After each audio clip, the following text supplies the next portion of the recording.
Today's episode is one of those episodes where you're going to want to listen to this more than one time, and you're going to want to take notes because we're talking about 1,000,001 different things. But most importantly, we're continuing our lessons on divine feminine and masculine energy as it relates to your soulmate relationship. We're in the middle of launching the Love After Loss course, which is the course that's made to help you process the pain of the past, open your heart up to love, and manifest your soulmate. So we're having a conversation about romance. We're having a conversation about allowing yourself to be taken care of. That's what we've been doing these past couple of episodes. And I've been focusing a lot on divine feminine energy and divine masculine energy. So for today's episode, I'm approaching it through the lens of forgiveness and self-trust as I continue to do my own healing in my own soulmate relationship. We're having 1,000,000 and different points and conversations throughout this entire episode, including an important talk around power dynamics in relationships.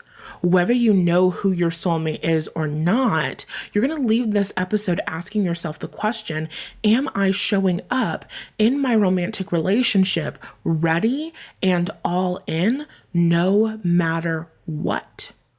Is that how I'm showing up? Am I showing up committed to this relationship? Am I showing up to the manifestation of this thing? And what I feel is really important to mention here is that it's not just any relationship. It's your soulmate. It's your person. It's the person who was created to love you and to be with you. That's the lens that I'm teaching this on. That's the lens that you're getting as you move through the Love After Loss course. It's no longer just, oh, who's the next guy gonna be? No, it's who is my person? Who is my soulmate? And when you have that connection with that person who is your soulmate, are you showing up with an energy of commitment? I am committed to this vision. I am committed to what I was created for. I am committed to this love. I am committed to making this love happen. So regardless of whether or not you know who that person is for you, you can still assess your own behaviors. And this episode is going to help you do that. For me, as I tap further and further into my divine feminine energy, there is a deeper level of self-trust that I experience, right? A deeper level of self-trust in my ability to choose the right guy, a deeper level of self-trust in what I feel and what I sense about a man's good character, and a deeper level of self-trust in the masculine energy to show up, because none of this works if the guy doesn't show up, right? So because of that fact, we're also having a conversation about healing abandonment. And we're talking about creating supportive expectations for men. I'm also talking about my own self-judgments and how I felt ashamed and judged myself for what my love might look like or how certain things had to play out. And I started to realize and understand there were some things that I valued and some things that I cared about and other things that actually meant fucking nothing to me. So you're getting that as well. I initially started recording the episode with the intention to talk about forgiveness and releasing the belief that you've got to force a guy to show up for you. But the episode expanded into so much more. You're really going to love this one.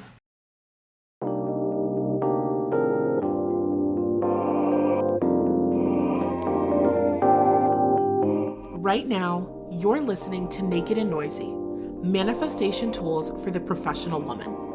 I'm Natalie Hughes, your host and your coach in this series. In each episode, I'm giving you the tools that you need to create the life you've always dreamed of without the soul-crushing sacrifice that you were taught to endure. Whether you're ready to be treated like the industry leader that you are, You're ready to be drunk in love with your soulmate? Or you're ready to wake up to a closet full of Jimmy Choo every morning? This is the podcast for you.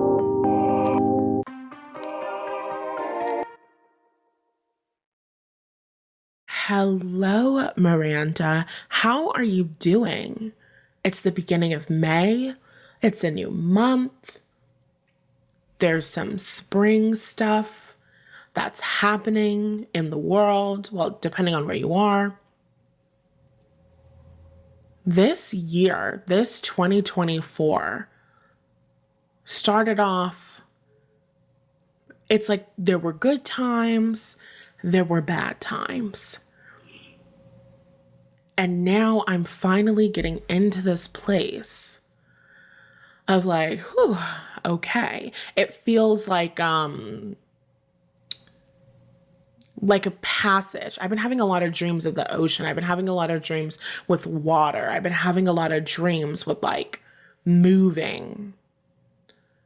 Feels like I experienced this grand passage into a new paradigm, into a new experience, into my next level in business, in money, in self-confidence, self-trust, intuition, my faith, my relationship with God, my romantic relationship, my soulmate. Like, I've been settling into this next level, healing this abandonment, going deeper with these things than I've ever gone before.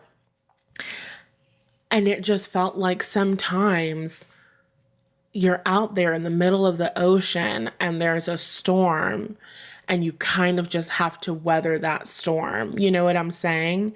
And it just feels like After the Storm by Tyler, the Creator, and Kali Uchis. And it's just, we can breathe. Who else was scared? When I go through shit, when I have like tumultuous experiences, or when I'm like leveling up and shit in my reality is like really triggering me, and I'm like, oh my fucking God, like how the fuck am I gonna move through this? And then I get through it and I end up on the other side. I look at my spirit guides, angels, ancestors, and I quote that meme from America's Next Top Model when, what's her name? When Tyra, she like passed out or something, and all the girls are like, oh my God. And then the next day they're filming and she goes, who else was scared? She's like, I think she says like, raise your hand if you were scared. Yeah. So that's my joke. I don't know if I've explained that before. Maybe I have. It doesn't matter. So I kind of, I've been having one of those experiences where it's like, who else was scared? And the answer is it's only ever me that's scared, because obviously they see things from a higher perspective and they know that there's nothing to be afraid of because they see the solution that's coming into your life and blah, blah, blah. But it's a fun joke for the whole family. So I say it every time and it always gets a laugh. Gets a laugh from who? From me. Okay.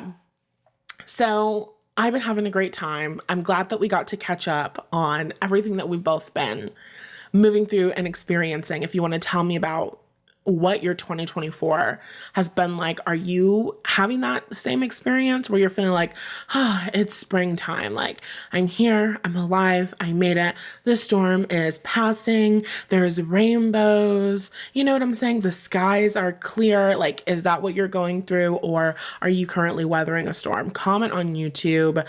Send me an email. Let me know. I want to know what's alive within you. And with that being said, let's jump into today's topic. So I've been working on my soulmate relationship, clearing space, allowing in this man. I refer to him as the guy. Which I didn't really do on purpose. It just wasn't something that I had ever thought about. And then I think one episode, I was just like, there's this guy. And then he just kind of became the guy. And I feel like that really works. I feel like it's really appropriate. So he'll just be the guy forever and ever and ever. And so I'm working on my connection with this guy. clearing space, handling my own wounds, working on my own abandonment stuff. Because, in relationships, in life, we're living in a vibrational universe. So you can want the relationship with all of your heart and soul, but until you do the work to clear the pain of the past, and until you do the work to communicate to yourself that it's safe to have the relationship, and until you do the work to process those past heartbreaks, and the relationship won't come in. It doesn't matter how much action you take. It doesn't matter how many things that you say. The relationship will not come in until you're a vibrational match to the relationship, until you're actually aligned with the relationship.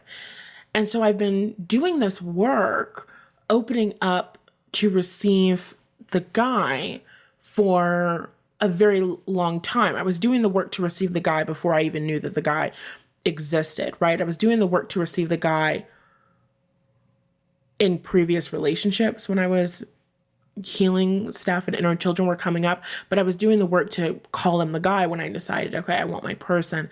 I want my husband. I want my last name dropped, meaning I want to be married. I want my eggs cracked, meaning I want a child. Word to New York. You know what I'm saying? So I've been doing the work for a bit, and it's not that the work has to take you a long time. It's that I was very neglected and abused when I was a kid. So there's been a little bit more things that need to be cleared out. There's been a little bit more things that need to be moved through. There's been a little bit more things that need to be shifted. And not only was I shifting and healing from my previous relationships and childhood experiences, but I was also learning how to heal myself and learning how to integrate inner children and learning how to process that pain and all of that stuff. So I'm not saying that it has to take you years and years and years to get your person. I'm saying enroll in the Love After Loss course and save yourself all of the years that it took me to get to this place. You are welcome. So I've been going deeper lately in this soulmate relationship and connection with the guy. And I've been dealing with some resentment. I've been working on forgiveness. And there have been a lot of instances over the past several years where I have done one level of forgiveness, and then it was like, okay, time to do another level. And so I'm on this most recent level of forgiveness. When I first connected with the guy, our first impressions were just not, it was just not what it needed to be. And we don't even need to talk anymore about it because it just wasn't what it needed to be. Fine. So that experience and the pain that I experienced and the stories that were triggered within me, which I'm going to talk more about as we get further into the episode, all of that shit that was triggered within me had to be dealt with. That is stuff in my energy that's taking up space. And I need that space for this amazing love. I need that space for this relationship to come in, right? It's like this idea of clearing space. Why do you want to clear out space? Why do you want to clear out the past shit? It's kind of like you have your arms, right? Your arms only have a specific capacity, a certain limit to what you can hold and what you can carry.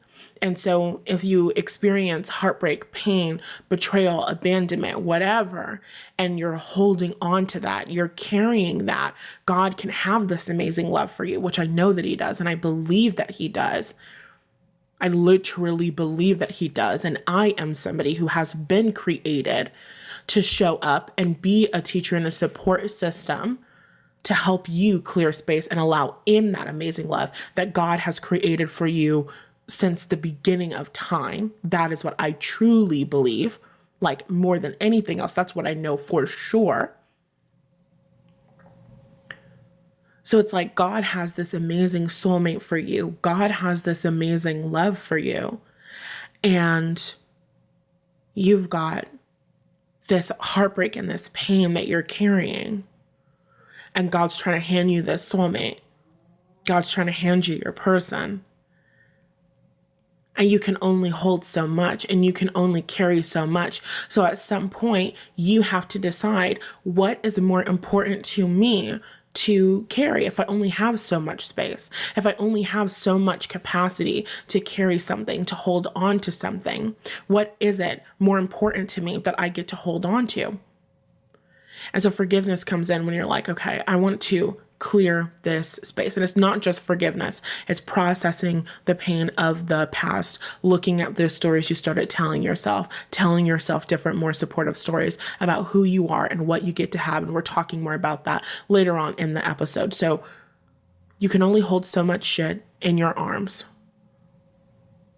And God's got an amazing soulmate love for you. And so that abandonment that you're carrying has to be cleared out. And the fear of being in your feminine energy because you were abandoned has to be cleansed and cleared out. And the heartbreak and the disappointment has to be cleared out because you've got to clear space. We can't give you something and there's no room for it in your life. That's not how it works. So that's what you're doing when you're aligning. That's what you're doing when you're becoming a vibrational match to your desires. You're clearing space. You're making room for the soulmate. You're making room for the person. I am ready. There's a song, it's a gospel song. It's a really great gospel song. And it's called I'm Getting Ready. And in the gospel song, the main singer woman is just singing and she's saying, I'm getting ready to see something that I've never seen. I'm getting ready to see something that I've never seen. God's doing a new thing. Get ready for overflow. And there's this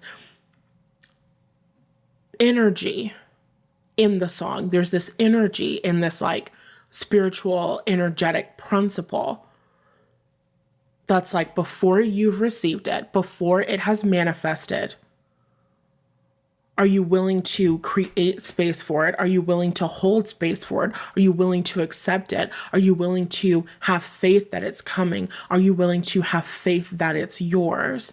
It's preparing.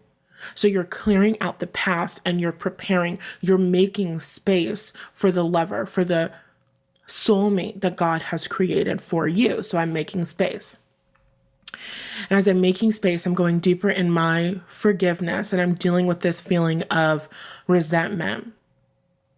And it was very like casual, this shift that was so profound to me.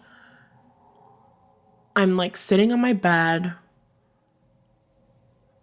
and I don't remember exactly what happened, but long story short, I come to the conclusion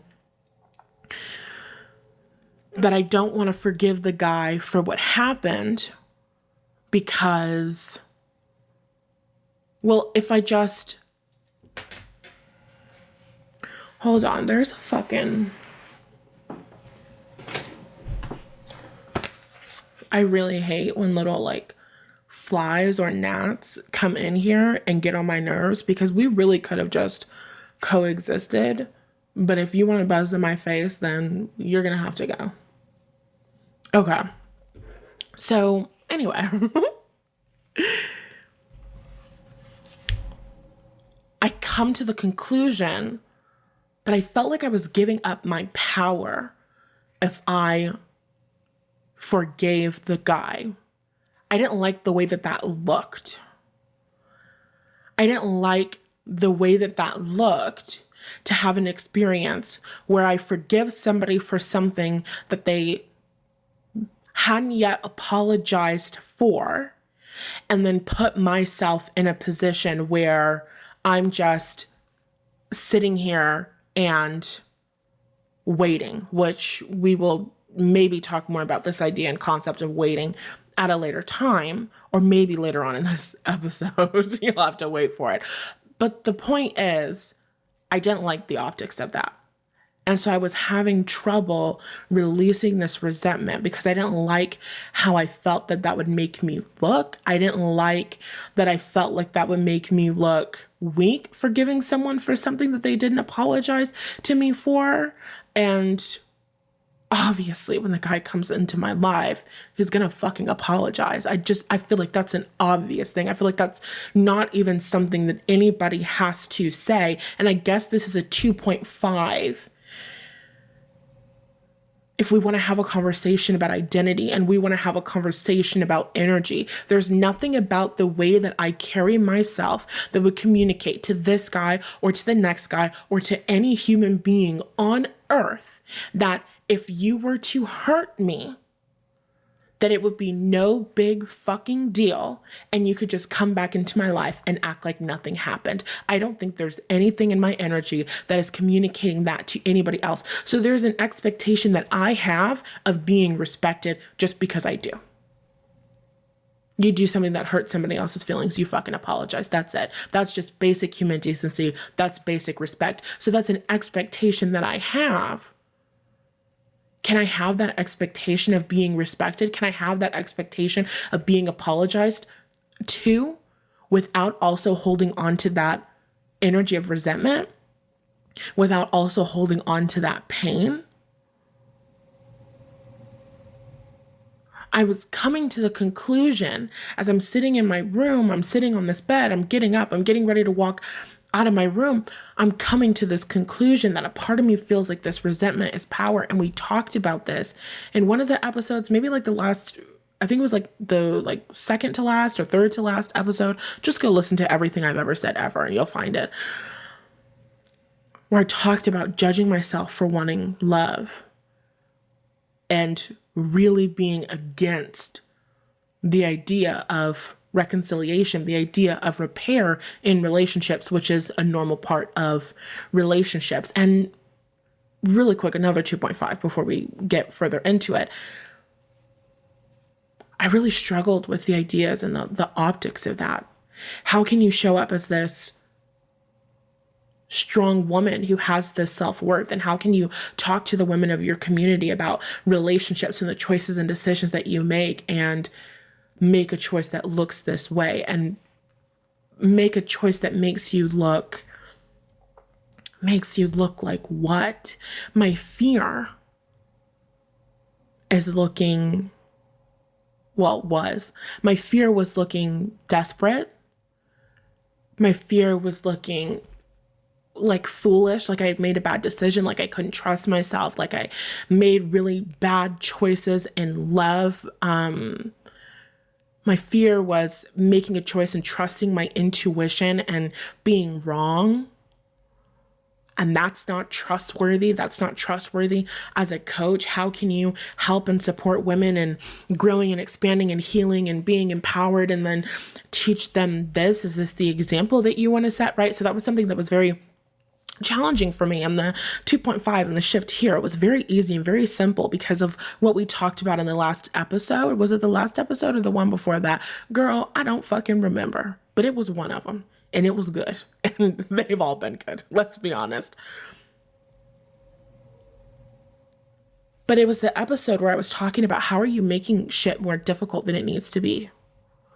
And that was one way that I was making things more difficult in this relationship, in my life, and in my business. The honest to God truth is that if you get nothing else from what I teach and what I share and what I give and how I serve, it's that you have to do your own fucking thing. I am not ever teaching some sort of cookie cutter way of living or being where there's rules that you have to follow in order to be good enough or worthy of love or in order to be the perfect woman or in order to be feminine enough or in order to be aligned with your divine feminine. I'm not the kind of person who teaches that. I'm not ever going to be the kind of person who teaches that. when I live my life by example, the example that I'm setting and I'm living is that I'm always going to trust myself. And I'm always going to do what feels right to me, regardless of what it looks like. That's my brand. And it's not just my brand because it's how I want to look to the world. It's who I am. It's the truth of my being. So I realized that there were certain parts of me that were just caring a little bit too fucking much about what the next bitch thinks. I'm so sorry. I actually don't give a shit, which is very interesting. Because for a really long time, and these are thoughts, ways of being that served me in getting out of the incident, you know what I mean? So it's like sometimes your maladaptive coping mechanisms are good, but just because one pattern of behavior and one way of being serves you in one area of your life doesn't mean that it's going to serve you in the next. So for a time, I lived and I had an experience where I was like, this is not a good look. I do not want to be the girl who has an experience like this and da-da-da-da-da. Like, that served me for a time, fine. But when I actually sat with myself and I'm sitting and I'm thinking about the things that I want, there are a lot of experiences that I've had, not just with this guy, not just in romance, in business, in money, and finances, where I make things into something that's so much bigger because it doesn't look how I want things to look. It's like, I had a moment where I had this bill and I thought the bill was not going to get paid. And I'm like, this is so the fucking opposite of who I am and what I'm trying to be. I'm trying to be this responsible adult, this woman who is financially stable and abundant and safe and secure. And what the fuck is going on? And like, what the fuck is this? And like, this is just not who I am. And this is not what I want to be. And da-da-da-da-da. And I just like had to realize, you know what? You're going to be that because that's who you are. Who gives a fuck if the bill doesn't get paid? Of course you want your bills to get paid. Of course you want your bills to be fucking paid. But if the bill doesn't get paid, is that really going to stop you? If the bill doesn't get paid, is that really going to stop you from having the house that you want to have?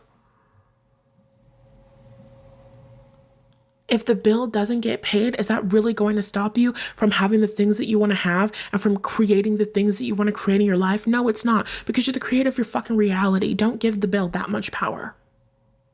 It's not that serious. You know what it never was? That serious. So there's been instances where I thought that I had to pay this bill in order to be this woman and have this identity as financially stable and safe and secure.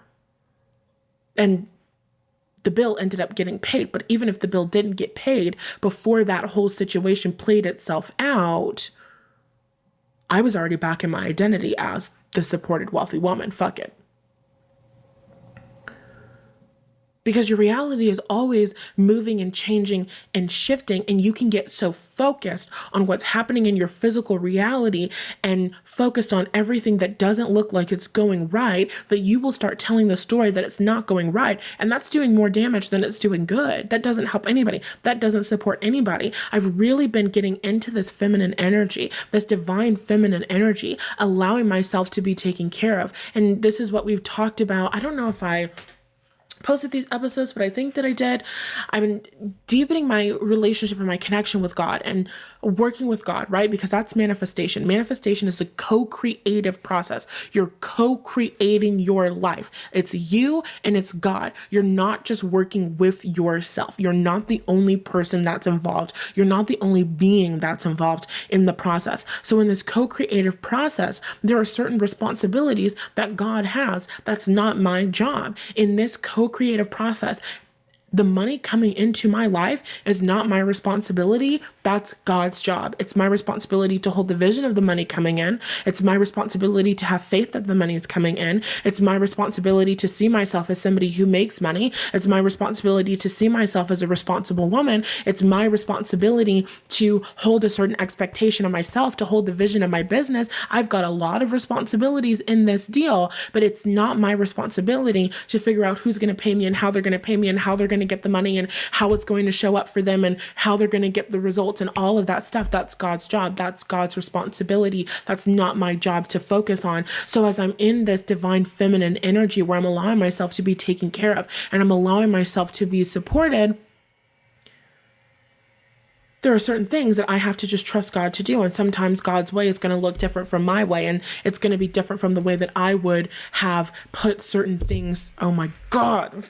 I'm so sorry. I keep hitting the fucking mic.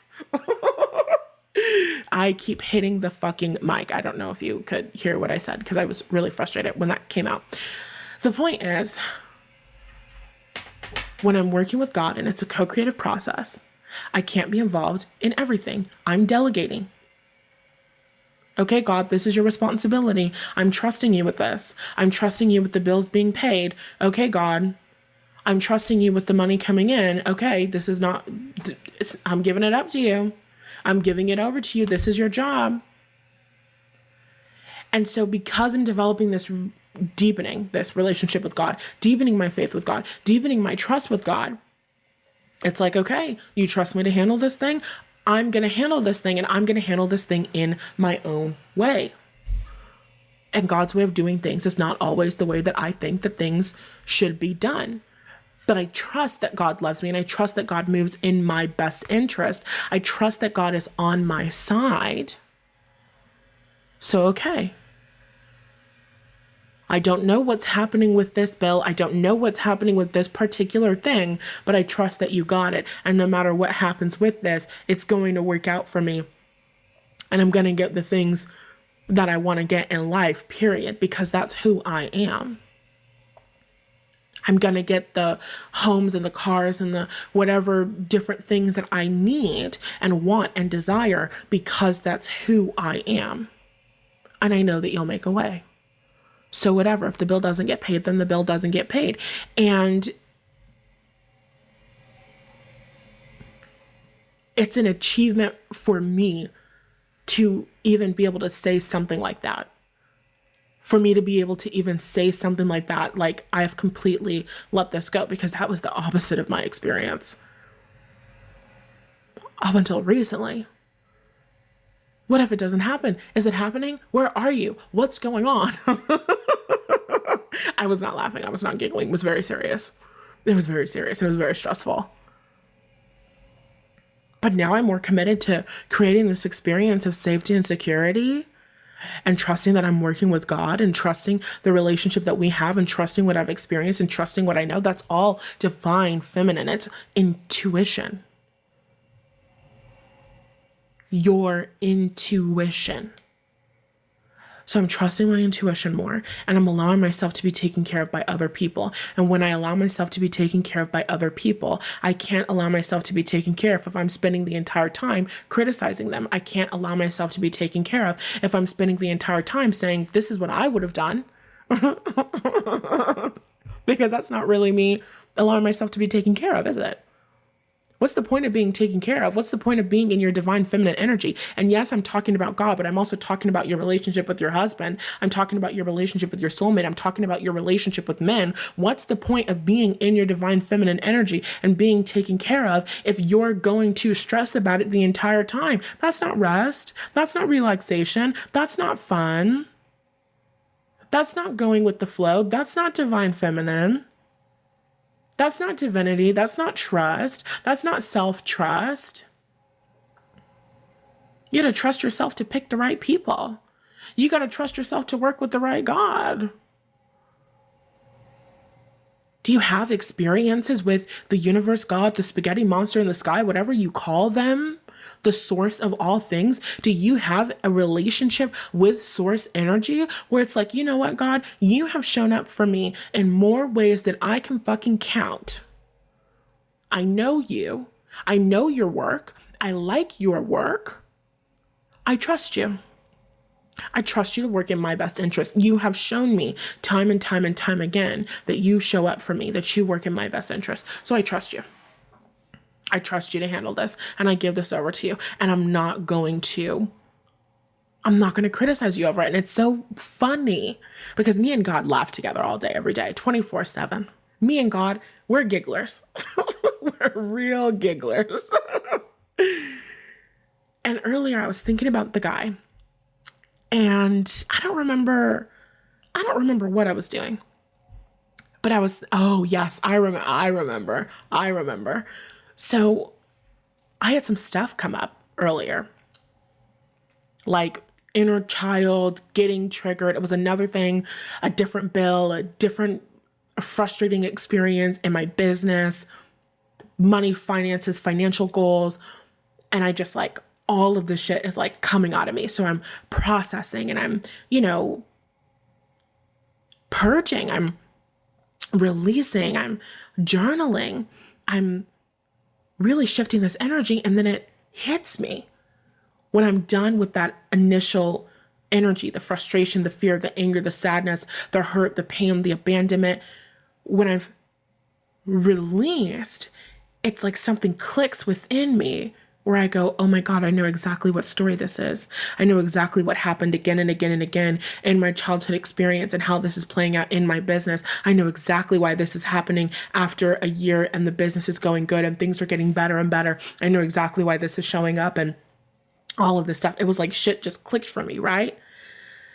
And so then I'm thinking about my future and I'm looking at my childhood stuff. And as I'm looking at my childhood stuff, I'm thinking about things that are very relevant to my life story. And these things that I'm thinking about that are very relevant to my life story. Yes. These things about my childhood experience that are coming up for me, they're very relevant to my relationship with the guy. And so I'm thinking about my childhood and I'm thinking about the guy and I'm thinking about how the guy plays into all of this. And I'm thinking about desires that I had about myself, about my future family, about where I want to live and all of these things. I'm thinking about all of these different desires that I have had that I didn't even realize were desires that I had until the guy came into my life. And the way that the guy fits into my life, the way that the guy fits into my past, the way that things are aligning for me in my life, and I have to be vague, so you're just going to have to fucking believe me. The way that things are aligning for me in my life, I'm just sitting here and like, my mind is being blown and I'm like, God, this is so perfect. And I'm like joking around with God and I'm like, I see why they call you the Most High. I see why they capitalize that G in your name, man, because this shit, well, this is crazy. And this is good. This is good writing. And so I'm talking with God and I'm laughing and I'm thinking about the guy and I'm thinking about how perfect everything is. And I'm just like, as somebody who loves a rom-com, as somebody who's a real romantic, like this is not, I couldn't have written a story like this. This is good. This is really fucking good. Like, wow, you really thought of everything. Like you really did that. You really created that. And I do have to bow down because you know what? Because you're good at what you do. And I respect you. And I trust you. And it was just like another moment of deepening that connection with God. Deepening that trust with God. Going even deeper into my divine feminine energy. I don't really like to use the term surrender. I like to use the term delegating. But it was next level delegation. It was next level surrender. I think that they're the same word. It was next level faith, next level trust in God. Okay. I see the story that you're telling. I see the story that you're playing out for the people, Jesus. And it's a good story. And you wrote this? This all that you do right here. Like, it's really good. So if you can write the story and you can do all of these things and you can align certain shit in my life in this way and you can put me in this position, and it wasn't just about the guy, but it was about my life experience and it was about my life story and how I've just been set up so powerfully and so beautifully to serve all of these different purposes while also taking care of myself and creating wealth for myself and creating wealth for my family, and just like, oh my God, like it was just so fucking good. And I'm just like, okay, you created this. I see how you lined me up and gave me all of these amazing experiences. I see how you set me up for this. I trust you to handle this next level. I trust you to handle this next thing. I trust you to handle getting the right, perfect, soul aligned students, customers into my business. I trust you to get the money and the income into my world. I trust you to do your part in this next level. So it was next level faith. And that was a 2.5. Let me get back on track. So taking it all the way back, I'm in my room, sat on the bed, getting up. I don't want to forgive the guy. Because what the fuck? I forgive the guy. And what do I do then? I forgive you, and I'm here, and I'm waiting for you to show up. I didn't like that. I felt like I was giving my power away.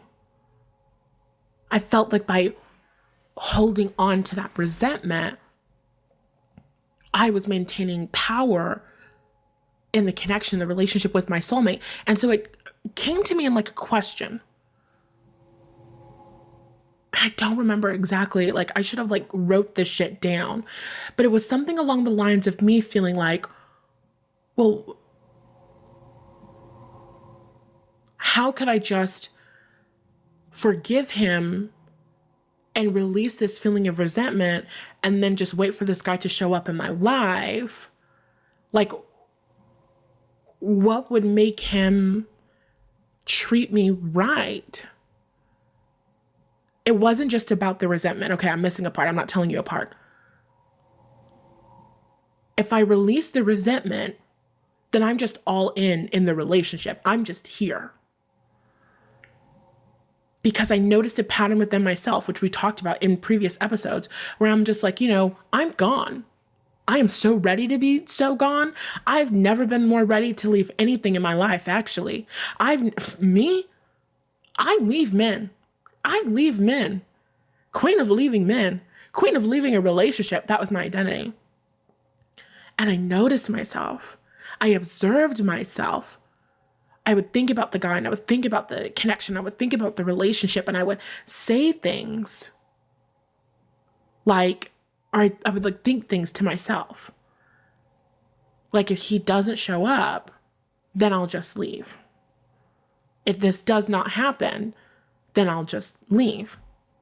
And of course, 2.5, I'm not saying somebody comes into your life and they treat you like absolute shit. You should not stay there because you think that they're your fucking soulmate. Like, be serious. And I don't think that anybody's actually thinking that, but I do need to just paint that out very quickly. Before I focused on forgiveness and before I focused on releasing the resentment and before I even did any of this, it was years of me working on my self-worth. I know who I am and I know how I deserve to be treated. And I treat myself amazingly and I know how to hold the expectation of a man treating me amazingly. I don't expect bullshit from anyone. So there's that 2.5 over.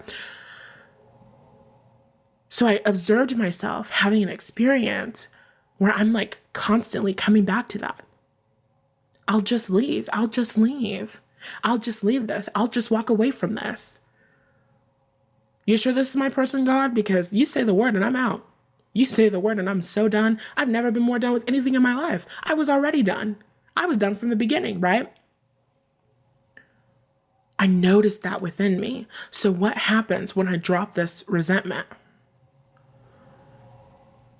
When I drop that resentment and when I forgive the guy for the thing and when I completely let the past go and when I completely let the mistake go, now we have an experience where there's so much more vulnerability because I'm sitting here and I'm all in and I have to communicate to another human being that I'm not going anywhere. Even when you make a mistake, even when you hurt my feelings, I'm not going anywhere. And that was what really triggered me and made me feel like I'm giving up my power. How can you communicate to someone and be open and honest with that other person about the fact that I'm not going anywhere? And then the question that I'm asking myself is, and I'm like talking to my guides, but it's kind of like a rhetorical question to myself. I don't even fucking know, girl. I don't even know. The shit caught me off guard.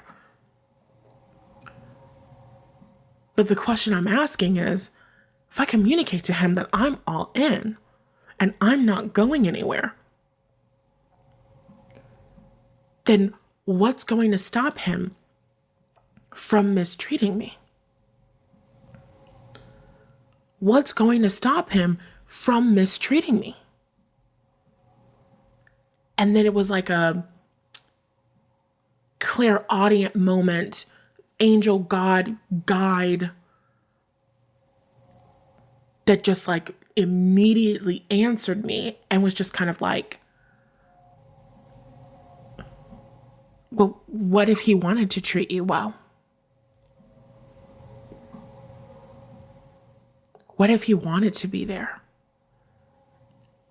And it was just one of those moments where you hear something so simple. And I've been working on that energy of being wanted. People want to show up for you. People want to take care of you. People want to love you. Men want to love you. Men want to show up for you.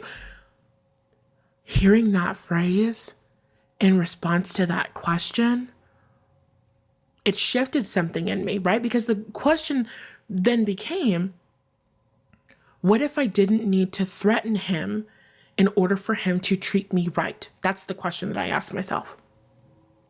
Well, that's the question that I had to ask myself after that conversation, because that's how I was living.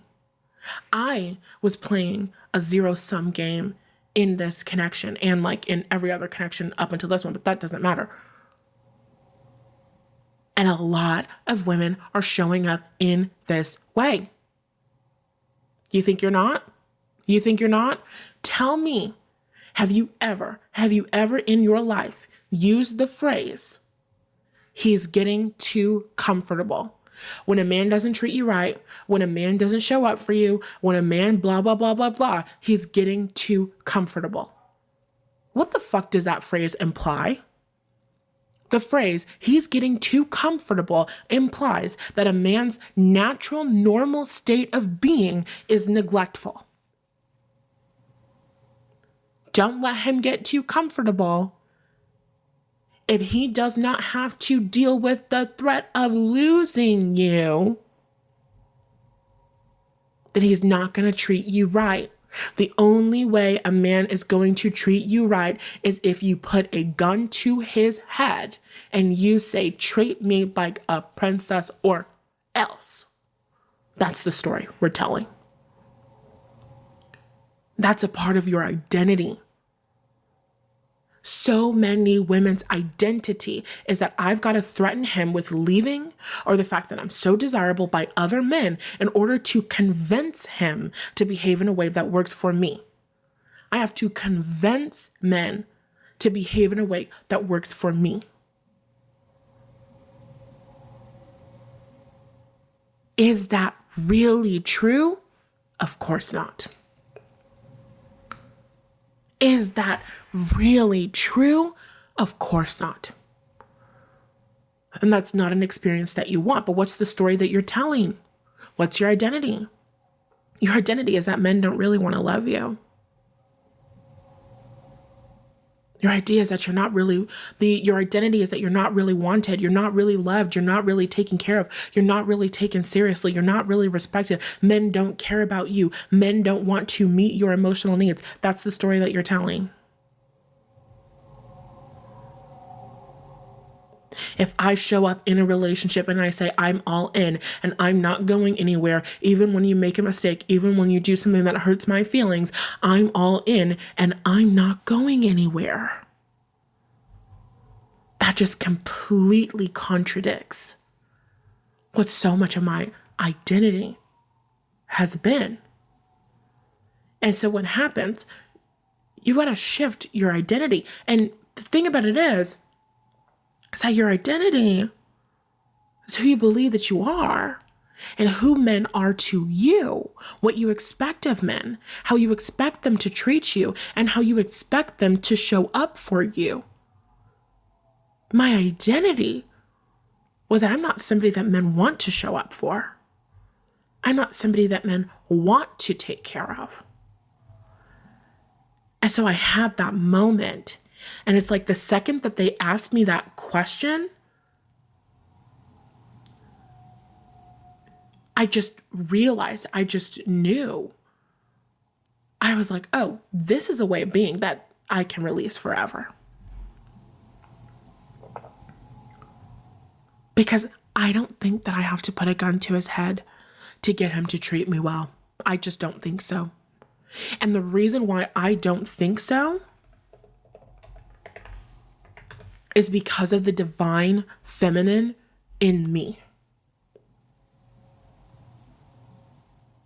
The divine feminine in me. I'm not teaching you, well, technically we are having a conversation about feminine embodiment, but I'm not teaching you in that stereotypical, this is how to be feminine. When a man tells you to clean something up, clean it up. I don't know what the fuck they say, but some things I strongly disagree with, like what I just said, you know? But I'm having a conversation about the divine feminine.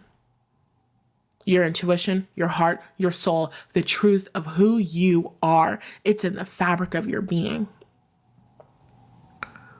It's like I started connecting more with God and connecting more with trust and connecting more with receiving and healing those abandonment wounds deeper than ever before. And I started connecting deeper with my divine feminine energy. There's a level of self-trust that a lot of women don't have. You can't operate in your divine feminine energy and not trust yourself. Because you've got to trust yourself to pick the right guy. Because being in your divine feminine energy, allowing yourself to be taken care of, really puts you in a position where you're really, really vulnerable. Because if you're in your divine feminine energy and you're allowing yourself to be taken care of, you're creating an environment where if the guy does not show up, then you're not getting what you need. You're being neglected. You're not being taken care of.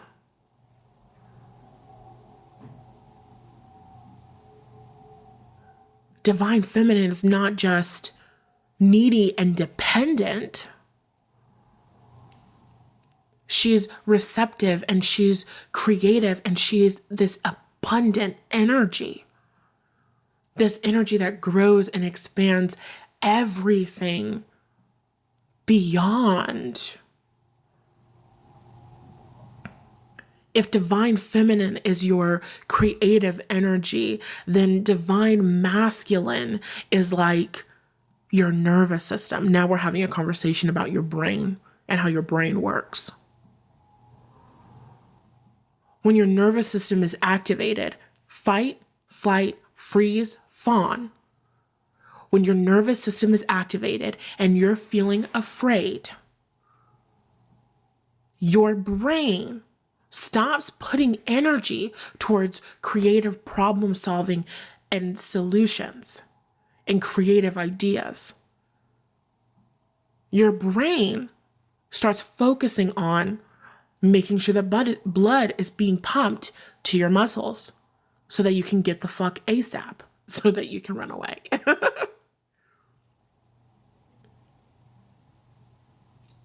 That creative part of your brain, that prefrontal cortex, we're going to say that it goes offline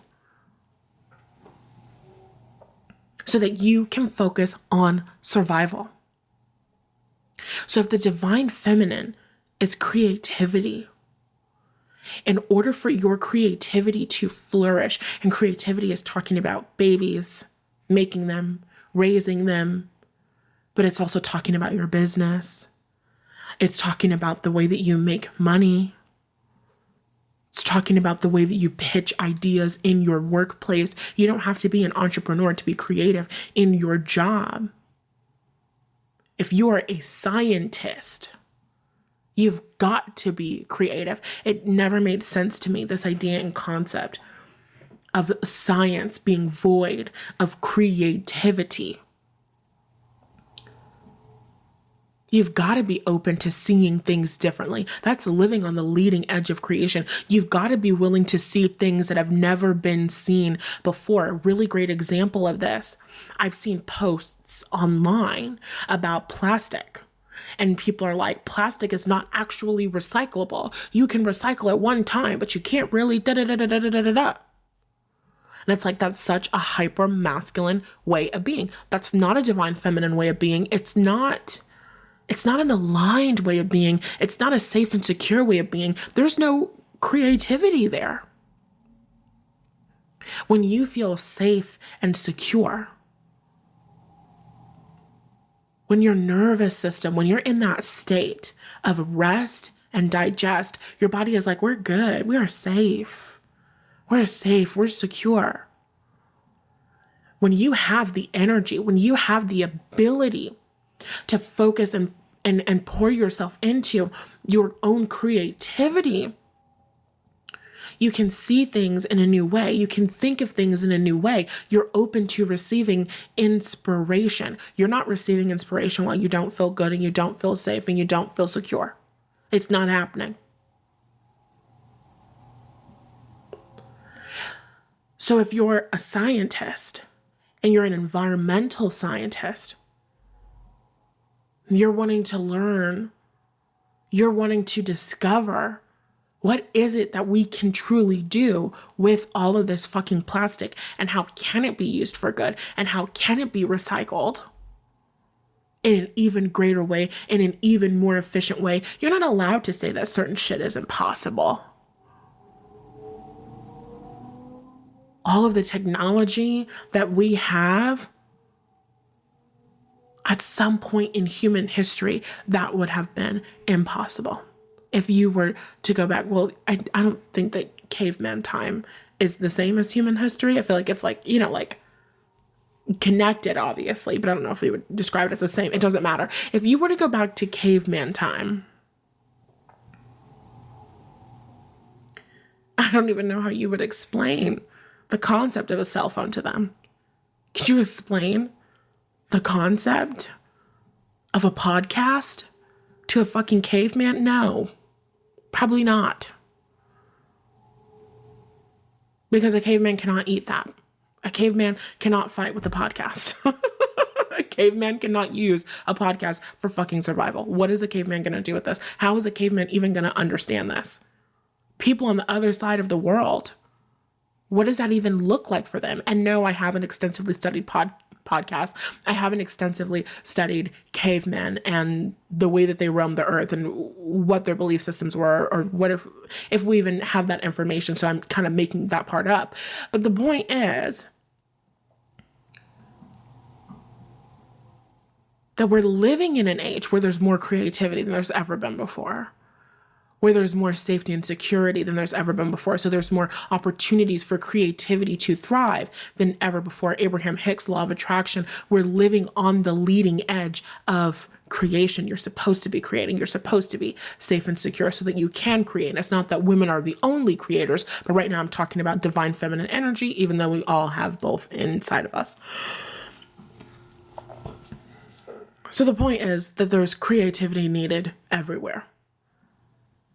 And when you don't have a feeling of safety and security, when you don't feel safe and secure to share your ideas, when you don't feel seen, when you don't feel respected, when you're too busy going into the office worrying about if somebody is going to judge you for what you have on or what your hair looks like or the color of your skin, when you are too busy being preoccupied with whether or not you are good enough to succeed and to be in that next level position, you do not have access to the parts of your brain that are ready, willing, and eager to give you the creative solutions, the ideas, the proposals that are going to get you in the position of your desire, that are going to get you your next client, that are going to help you grow and expand your income and your business, etc., etc., etc. It is the most important thing for you ever to feel safe and secure. So now we're done talking about the brain, and now we're done talking about environmental science and all of that good stuff.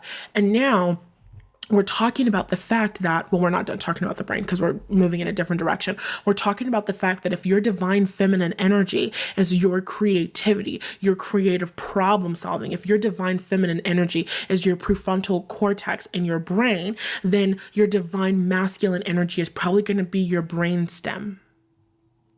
Your divine masculine energy is going to be the part of your brain and your nervous system that is responsible to keep your heart pumping. Your divine masculine energy, whether that's a person, whether that's God, whether that's money, whether that's your soulmate, your husband, whatever, your divine masculine energy, they're going to be the things in your business that are handling things on the back end. Divine masculine energy is when you have Canva and you are scheduling out your posts for the week or the month or whatever. That's divine masculine energy taking care of the things on the back end so that your divine feminine energy can focus on the creativity, can focus on the programs that you want to create, can focus on the things that you want to teach, can focus on the clients that you're working with.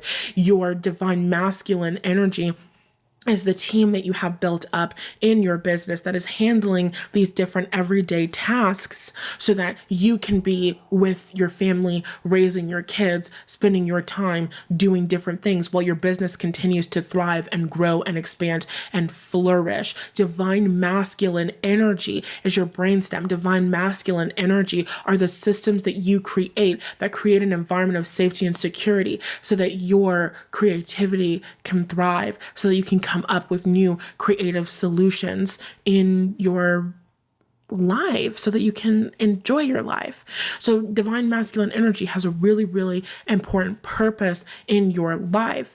And in manifestation, God is that divine masculine energy. If you're talking about money, money is that divine masculine energy, dependable, stable energy that makes you feel safe and secure so that you're not spending your time focusing on feelings of unsafety and insecurity and all of the million and one different things that you have to worry about. You can enjoy your life. It's a really great example of this. People call it masculine containment. You know, those videos or memes of, well, I don't think they're memes, but they're like videos of women, and they're like, when I get to go to the airport with my boyfriend or my husband, my partner, so I don't have to think about anything and I can turn my brain off. That's what that means. When I am in the presence of a man who is trustworthy and who is dependable, I am not having to look at the world from the lens of, am I safe or am I in danger? I get to refocus my energy on enjoying life. I get to refocus my energy on creativity. I get to feel more safe and secure, and I get to be present and grounded in my body. Life is more delicious when I am being supported by masculine energy, whether that's God, money, a man, or all of the above, right?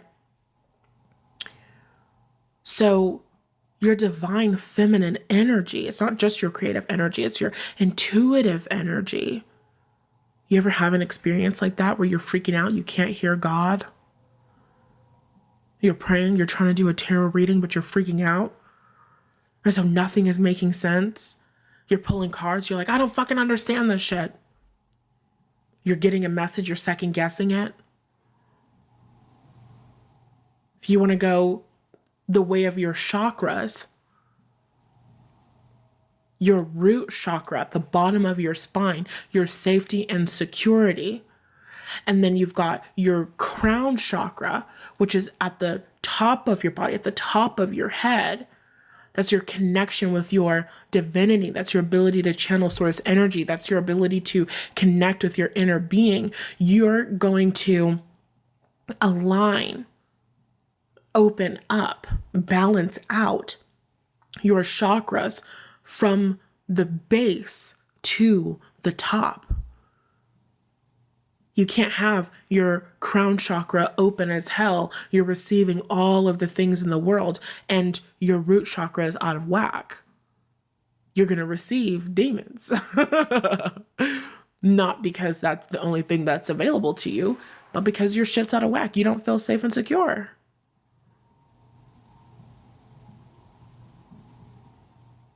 So safety and security is like the number one thing for you, the most important thing for you. You've got to feel safe and secure in order to live in your feminine energy, in order to receive, in order to be taken care of. Now we're having a conversation about manifestation. So as you're getting into this divine feminine energy, you're connecting with your intuition. It's really your sense of self-trust. Do you trust yourself to pick the right guy? Because if I don't trust myself to pick the right guy, and I don't trust what I feel about this guy, and I don't trust what I think about this guy, and I don't trust what I feel about this guy and what I feel to be true about him, I'm going to have a lot of difficulty, or I'm going to get myself in a lot of trouble, putting myself in a position where I'm all in and I'm here no matter what. I am here and I am stable in this relationship and in this connection. Because that's a part of feminine leadership. And sure, a man could have that experience with you as well, but this is not a podcast or a platform or a business where I'm talking to men. So since you're here, you're the one doing the work, period. That's just fair. And we talked about that in the last episode or one of the fucking recent episodes, okay, girl? Where people will talk about she can't be in her feminine energy because you're not in your masculine energy. And it's like, not that much. Not too much on that.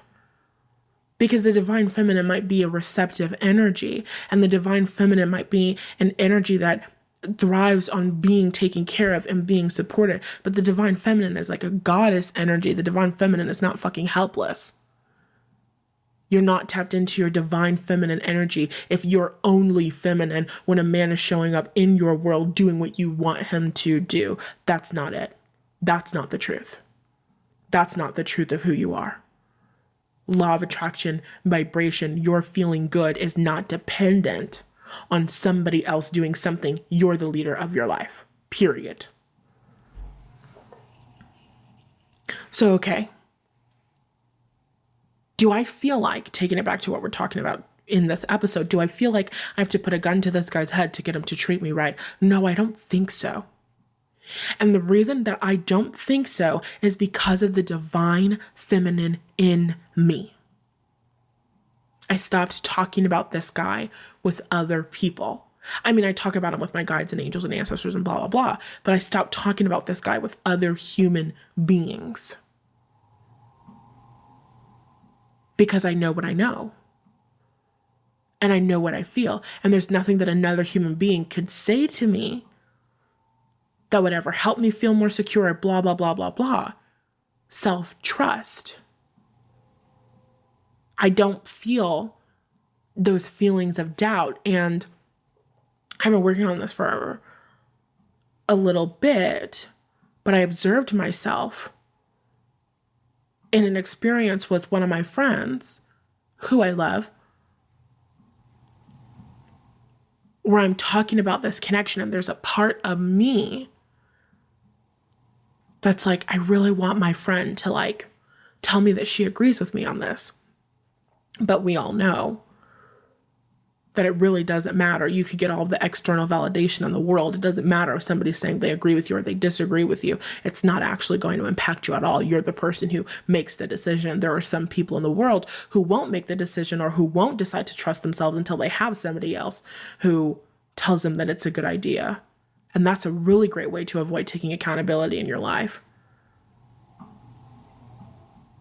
Because if you have to wait for somebody else to tell you that you can do it and it's a good idea before you actually do it, that you're not really taking that responsibility for yourself in your own life. You're not really taking that leadership position for yourself in your own life. And then what happens if it doesn't work out?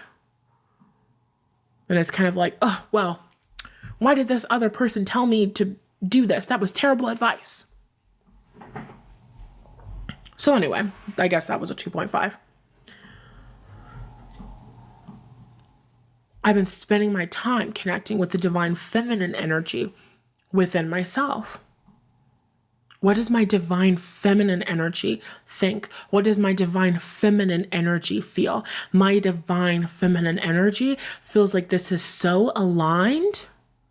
It's so aligned. I cry happy tears over it.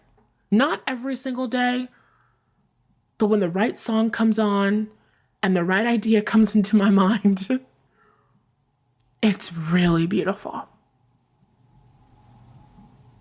The divine feminine energy in me doesn't actually give a fuck about how it looks. And this is a point that I didn't finish up earlier in the podcast. For a minute, I cared about what it looked like, what the whole coming together of the relationship looked like, because there's a lot of things on the internet about what things should be and how guys should treat you. And I knew that he was the one because he came into my life and he did this and this and this. And then you start comparing the things that you say online and the things that are the most popular. Well, I'm supposed to have a relationship where the guy comes into my life and then we, from the second that we meet each other, we know, and then we do this and this and this, and then it's supposed to look like this, and then it's supposed to do this. But this relationship and this connection doesn't look like this. So I can't have this because somebody else is going to see me. They're going to judge me.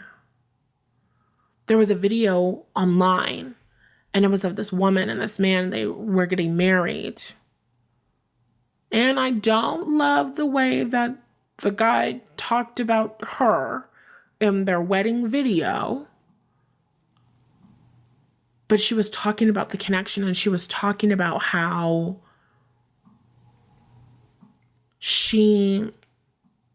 they had broken up, and even when they had broken up, she was still basically just kind of like not intentionally putting it out there, but just kind of like putting it out there like, I love this guy, whatever.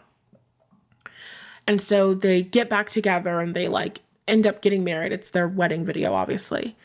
And she's telling the story, and there's like a cut of this guy and he's like around his guy friends, and the way that he's talking about her isn't really aligned, but I can see the video from the perspective of somebody who understands energy, and I can see a man who isn't comfortable with his feelings and emotions. So he's kind of doing the thing where he tells the story where it's like, oh yeah, she really wanted me and I'm kind of indifferent, but I don't really feel that that's the truth. I would have to watch the video again, but that's just what comes to me now, and I trust myself and I trust my intuition.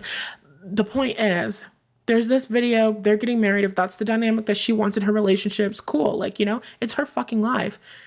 And of course, there are people who are commenting on this video and they're basically saying like, she's the dumbest bitch they've ever seen on planet Earth.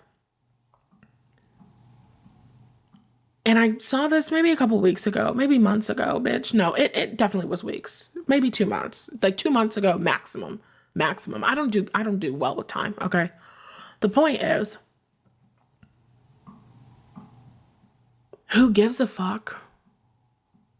I realized specifically with this connection, specifically with this like end goal that I have in mind. And it's not one specific scene. It's not one specific instance. It's all of these little tiny things that come together so perfectly that just wouldn't work with anyone else. Do you ever have that experience where you have like some idea of some future planned with some person, and it's like, I couldn't put another person inside of this because there are certain things that would just lose meaning, and it's not the same. I'm a very sentimental person. So I've got this like idea and this concept. And even when I experienced the incident and I thought that the incident was the one, and I had a vision, an idea of the way that things would connect, it just completely falls flat and is not comparable at all. This is so much more expansive. And I was joking about this with God too. Literally earlier, the joke that I was telling you guys about, like, I see why they call you the Most High. Because I'm like, I thought that this previous experience was like the pinnacle of fucking romance, but this is next level. This is really good. Like, this is really good.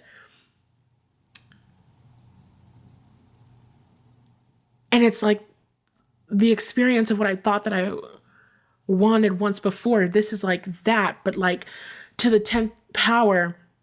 And I'm talking to God, I'm joking, and I'm like, no, you're so right. Because I was thinking small when I needed to be thinking big. Like, no, you're so right. You're so fucking right, God. It's 11:11 p.m. while I'm recording this. Like, you're literally so freaking right, God. You're so, no, no. And you should take the wheel more often. And I should delegate more things to you. Matter of fact, here are 10 other things that I've been worrying about and focusing on. And you can handle this too, because you're really good. God is a really good author. Like, I like his work. He's really good. So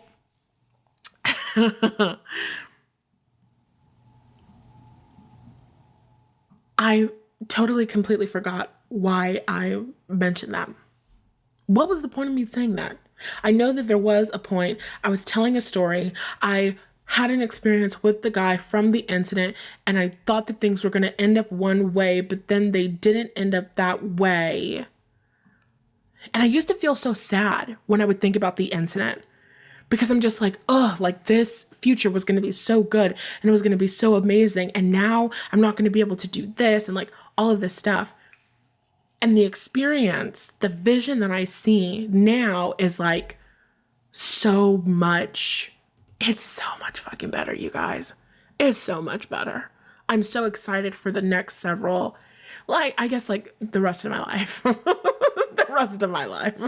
Because like you're going to lose your fucking mind when you see this. It's really good. It's really, really, really good. And I'm just seeing this and I'm so excited about this, and it feels so aligned and it feels so right and it just feels so perfect. And it's one of those things where it's just like,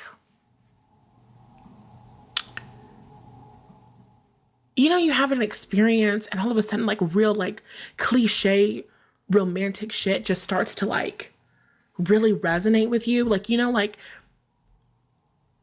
that really like cliche phrase where people are like, it was always meant to be you. Like, and you like see that. And if you're a romantic girl like me, like, which you probably are, you think like, oh, like that is so romantic. And so then you like experience like the incident, you know, you like attract a guy and you like think he's your soulmate and you're like trying to force these phrases to fit and like it kind of fits, but like it doesn't really fit. And then you actually have an experience where you're like, whoa, this shit is kind of blowing my mind. Like it's very layered. It's very layered and it's very personal and it's very like just perfect for my heart and my soul and my being and my desires on planet Earth.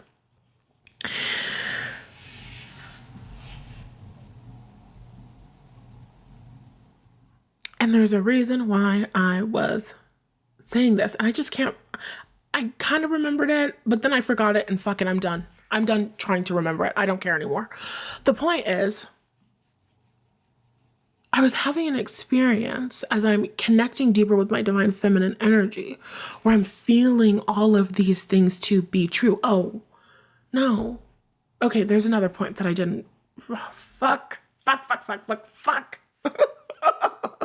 I hate when my brain does this. It's like I have way too many tabs open and I just like need to shut the computer down and start it back up. What's the last thing that you remember wanting to talk about? I thought that I wanted things to look a certain way, because the right way to have relationships is to have relationships that are like this and like this and like this. And first of all, it's a fucking lie. It's a lie. It's a lie. It's a lie. It's a lie. It's a lie. It's a lie. And of course I wouldn't have a relationship experience like that because it's a fucking lie. And my life is not just my life. My life is our life. My life and your life, Miranda. We're living the same life. You understand?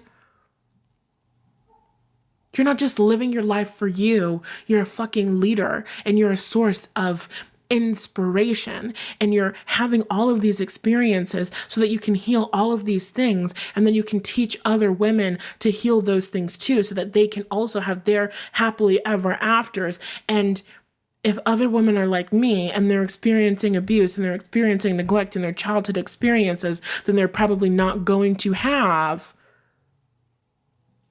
that Beyonce and Jay-Z sing about who wants that perfect love story anyway. Cliche.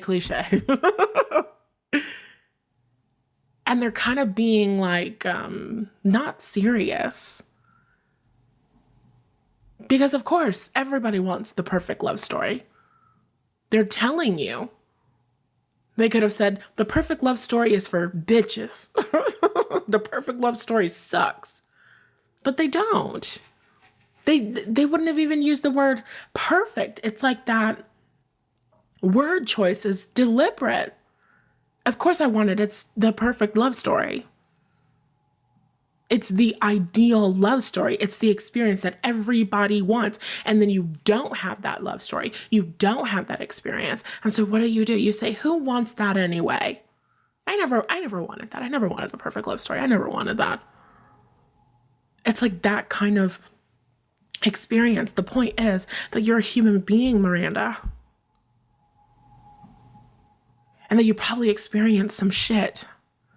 And because most people on planet Earth right here and right now don't know how to take care of themselves emotionally. They don't know how to take care of their children emotionally. They're abandoning their kids. It's very likely that you were abandoned in some way, shape, or form. Is that the right phrase? It's very likely. It's very normal. It's happening to most people. More people are experiencing trauma in their childhood experience than aren't experiencing trauma in their childhood experience. It's just the way that human beings raise kids. And that's what's changing and shifting. So as a natural consequence of your lived experience, you're probably not going to have that perfect love story. It's not that you can't. It's not that it's not available to you. If that's something that you're committed to creating, then fucking create it and live your best life. I'm not saying that there's a rule. I'm saying that when I looked at it, when I re-examined the stories I was telling about the experience that I wanted, and I was looking at the future and what I felt and what I could see and the visions that were coming to me, I realized that the way that the relationship came together was not something that I really cared about.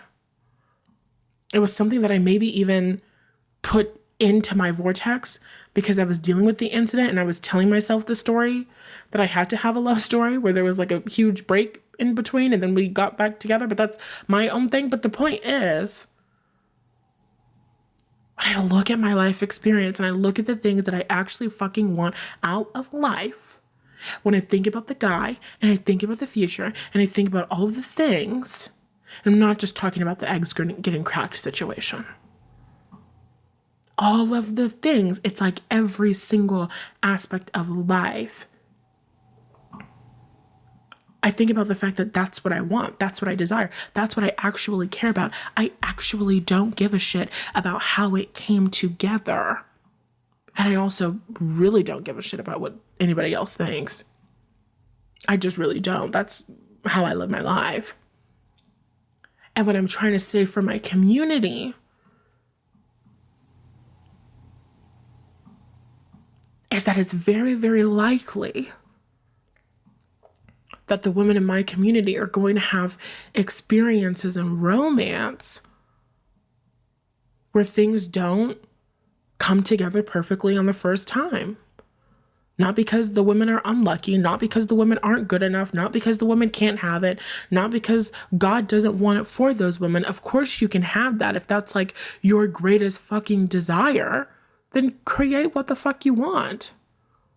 But the truth is, what people aren't telling you, what they're not talking to you about, is the fact that at some fucking point in that relationship and connection, your past trauma is going to come up.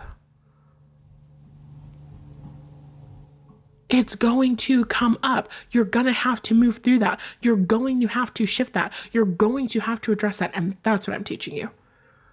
Whether your soulmate comes into your life and then you address your shit, or you address your shit before the soulmate comes into your life. Sometimes you don't know what's going on in your subconscious mind because it's outside of your awareness until something comes into your life and triggers the fuck out of you. Sometimes you don't know what's going on in your subconscious mind until something comes into your life and triggers the fuck out of you. I didn't know how not ready I was until this guy came into my life and triggered the fuck out of me, which was very humbling because I had been healing for so many years prior. There's more. That's how I felt. And now it feels different. And now it feels more light. And now it feels more aligned. But hold on. Before we even go there, if we're even going to go there in today's episode, we're talking about being in your power, and we're talking about trusting yourself as a divine feminine energy.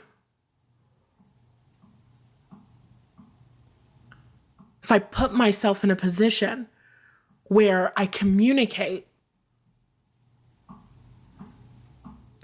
okay, I'm here and I'm open, and I'm not going anywhere else, and I'm not looking for anyone else. Not because I don't think that I can find anyone else, not because I don't think that it would be impossible to have anyone else, but because this is where I want to be, and this is what I feel is aligned with my heart and my soul. That puts me in a position where I'm very vulnerable, because if the guy does not show up, then I am shit out of luck.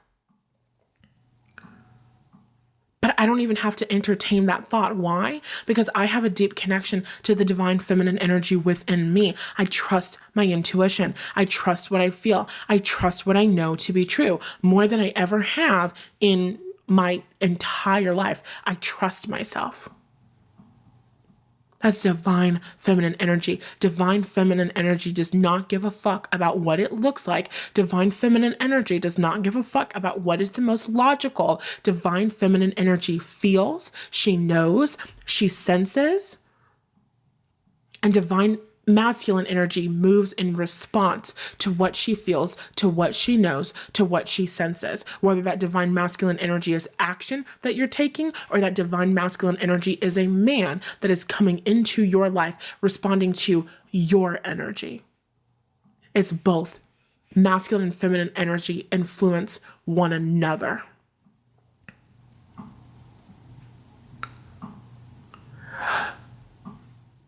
So I get into this energy of being willing to forgive, deciding to forgive. I'm letting the past go, and I'm communicating to you directly that I'm open and I'm here. I'm open and I'm willing, and I'm not going anywhere. And you can take your time, and it's going to come together when it comes together. And now I have to be even more specific about that, because how do I really see it? What's my identity here? I see him as somebody who was made to be in my life. I see him as somebody who was made for partnership. I see him as somebody who wants to be in my life. I see him as somebody who wants to show up for me. I see him as somebody who is a very relationship, partnership built person. And maybe that manifested in a lot of his life as really great friendships, really great relationships, connections, somebody who's really good at networking and connecting with people in his career. Maybe he wouldn't have perceived himself in that way romantically because of his own stuff, which we don't need to get into. But still, being a relationship-focused person is something that I perceive to be in him and not on him. That's a part of my identity. That's part of how I see myself. I see myself as someone who attracts a man who is willing to show up for her and who is willing to take steps towards being with her. I see myself as a woman who inevitably connects with the divine masculine man. And then we have to go deeper into that identity. Because when you create that moment, that declaration where you're like, okay, I'm open and I'm here and I'm not going anywhere. And you can do this. It's not really about having a specific person or not, because your person is your person. Whether you know who they are or you don't know who they are, your person is your person. And you still have a duty to see your person in a supportive way, even if you have never met them a day in your fucking life. Your person is your person. And you seeing yourself and seeing your person in a supportive way supports the both of you in coming together. If I have an experience where I'm like, okay, I'm not going to threaten this person to show up for me. I'm not going to threaten this person to treat me well, or else I'm going to show up and I'm going to be all in and I'm going to sit and I'm going to wait. And for me, this energy of waiting, which is something that me a month ago, maybe me 2 months ago, me last year, saying some shit like this, I would have went off. Because what the fuck do you mean, wait? But this next level divine feminine energy, this energy of delegating things, this energy of trusting other people, is this energy of trust. I can't criticize how long it's taking somebody to come into my life and blah, blah, blah, blah, blah. That doesn't work. And it's easier for me to have this energy of trust. It's coming together when it comes together because I know that it's coming together. And I perceive myself, I perceive the guy as having a very strong focus on me.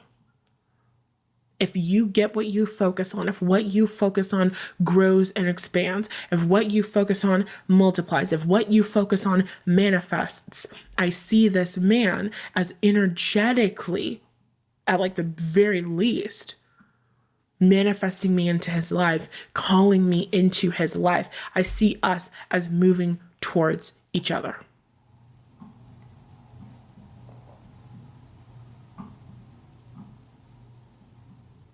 I can be here and I can be all in and I can forgive and I can release the past back to the past and I can say that that's over and that's done with.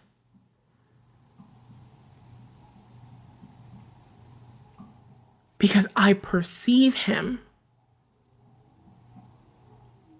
as being a man who genuinely and authentically is a good person who has integrity.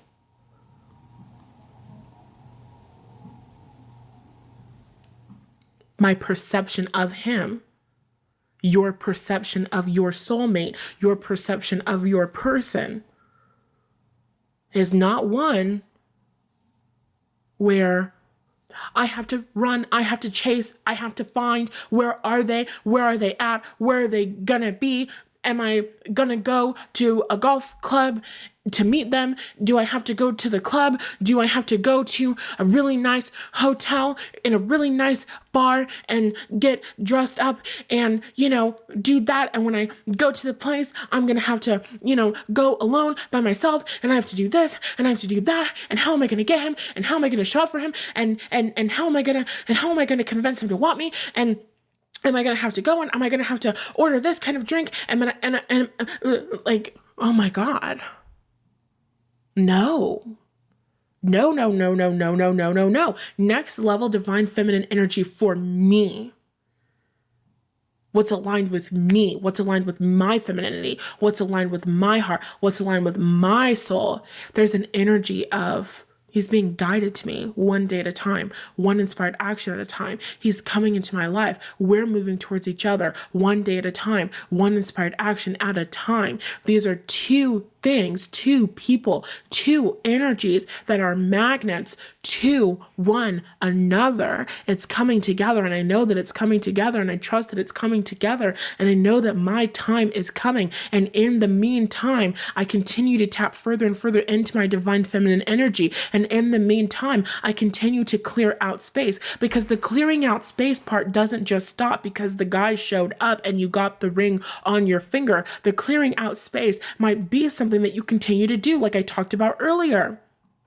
You do one level of forgiveness, and then something else gets triggered, and then you do another level of forgiveness. And it doesn't have to be about forgiveness. It can be about healing. It can be about your abandonment wound. I'm clearing so much around abandonment. I already healed so much around abandonment years ago.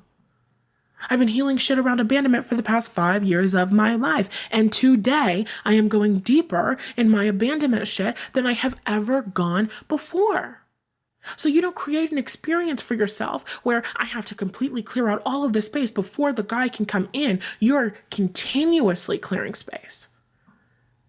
You're continuously looking at your childhood shit. It's not all the time, so exhausting, because it becomes a part of who you are and how you live. I'm having this longer drawn out conversation because I'm teaching and expressing all these things and catching you up with, what's going on in my life and my life experience. But that profound fucking shift for me was 5 seconds. Well, if I forgive him and I'm all in and I'm not threatening to leave him every 5 seconds, then what's going to incentivize him to show up for me? I didn't even know that was a way that I was thinking. It was a thought that came up. It was a realization about what was alive within me, and then immediate answer response. What if he's just showing up because he wants to show up and because he wants to love you? And that's just that on that. And that was the shift. And boy, oh boy, was I incredibly happy with that shift. I instantly knew. I instantly got it. I instantly understood it. But I'm having an experience where something from my childhood can come up. Something from a previous experience can come up. I can feel it. I can move through it. I can journal about it. I can process it. I can shift it. And then I can be good for the rest of the day. I'm having that experience because I've been showing up for the past 5 years. So who you are in that relationship, who you are in that emotionally fulfilled relationship, who you are with your soulmate is a woman who's consciously aware, consciously choosing to become aware of what's alive within her so that she can make more and more and more space, so that she can deepen that connection with her soulmate, so that she can deepen that intimacy with her person. You don't have to be perfect and have everything taken care of before the person comes in.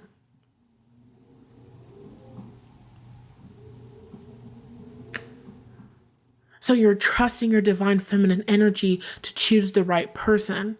You're trusting your divine feminine energy to know when you have your soulmate, your person, and you're developing that identity. Who do you believe that you are? Who do you believe that you get to have? How do you believe that you get to be treated? And you're developing a better feeling identity around who men are to you. What do you expect of them? I expect him to show up. I expect him to show up in my world. I don't expect him to show up in my world from this energy of like, you better show up in my world or else. I kind of maybe have had an energy like that in my past, if we're being honest. But I don't expect that. I just expect him to show up because that's who he is and that's what he's going to do. And that's what he was always going to do. And that's what we are. So, okay. How do you expect them to treat you? I expect him to treat me in a loving way because he wants to treat me in a loving way because he's a loving man who does loving things. And it's in him and not on him. How do you expect them to show up for you? I expect him to show up for me. I expect him to apologize to me because he's a decent fucking human being.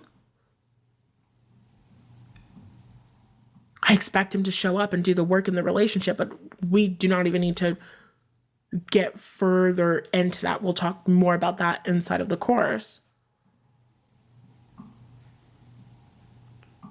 Expecting men to be emotionally available.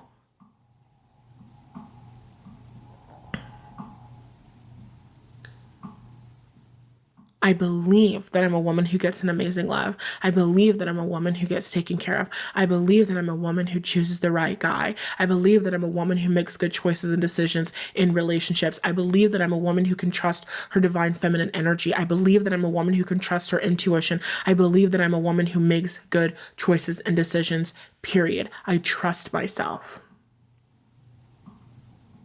That's divine feminine energy. And as you're sitting in that divine feminine energy, sitting in that, no, I'm done. I'm done talking. I'm done talking. That's it. Period.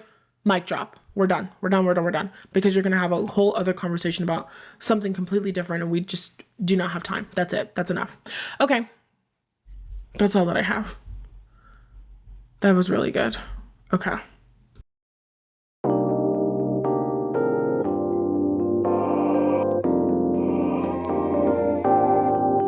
Thanks for listening to today's episode. If you laughed, learned something new, or just loved the time we spent together today, please leave a review of the podcast so that it's easier for the other Mirandas of the world to find it too. And if you want to connect with me between episodes, I highly suggest joining our free Facebook group using the link in the show notes. Love you lots, and I'll see you in the next episode.